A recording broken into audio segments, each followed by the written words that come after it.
Since 2022, many real estate companies in China have had their capital chains broken, leading to increasingly prevalent problems of halted construction and unfinished buildings.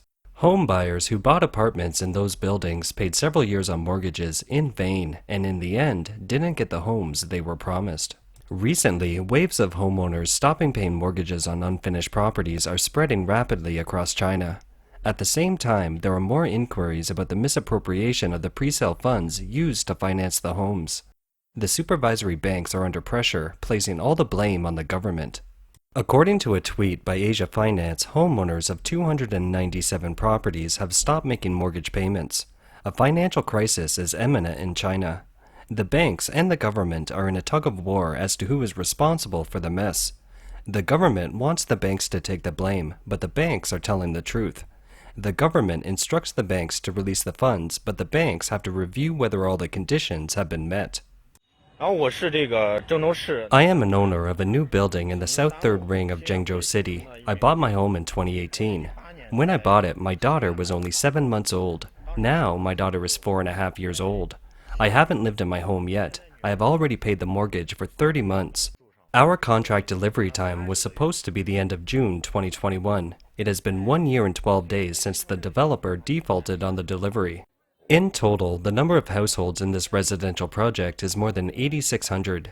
We have chosen to stop the mortgage collectively in April this year, and the number of people who have stopped the mortgage is increasing. Footage shows a homeowner of an unfinished building in the city of Zhengzhou, Henan Province, inquiring with the bank president about the deficit of funds in the supervisory account. The bank president emphasized that the disbursement of regulatory funds must have the approval of the Fund Supervision section of the City Housing Authority. What he meant was that the regulatory funds placed in the bank had been misappropriated and were now in the red, the responsibility for which lies with the housing authority of the city government. Property developers pretend to resume construction. The Financial Times reported that of the properties involved in the risk of stalled construction, some have resumed construction and some are planning to resume. However, the report only listed 4 real estate projects and didn't mention the specifics of the projects. It said that one unfinished project in Wuhan has finally resumed construction in the face of strong public pressure. On July 16th, about 50 people showed up on the construction site and resumed work. They started by collecting drinking water and watermelon at the gate of the construction site while shouting slogans like "Go Go Jiayu." But the next day, on the morning of July 17th, one of the homeowners went back to the site and saw no signs of construction and no workers.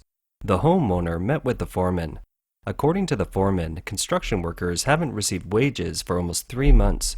The homeowner concluded that the resumption of work was downright fake. Thousands of protesters surrounded the Shanxi Banking and Insurance Bureau, shouting illegal lending.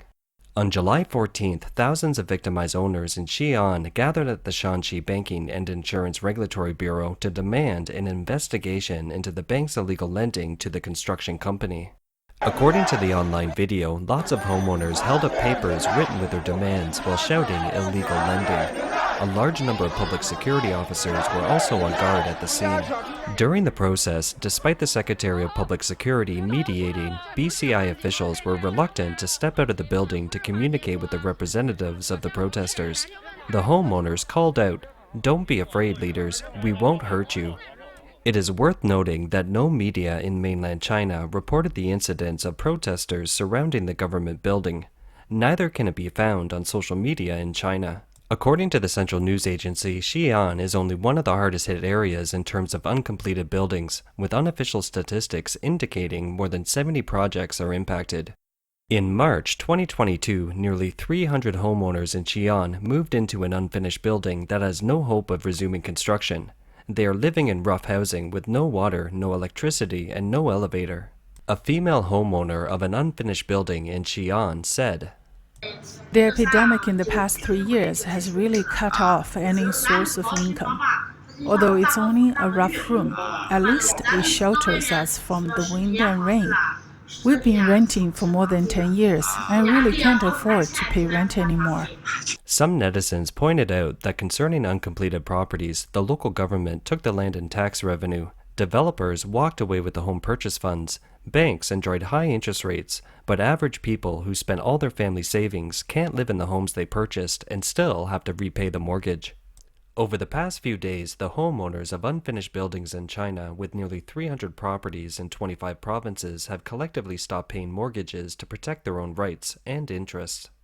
Experts believe the domino effect triggered by the homeowners not paying mortgages is unpredictable. Not only will the real estate industry be affected, but the financial system will also be severely impacted, which will endanger the CCP regime.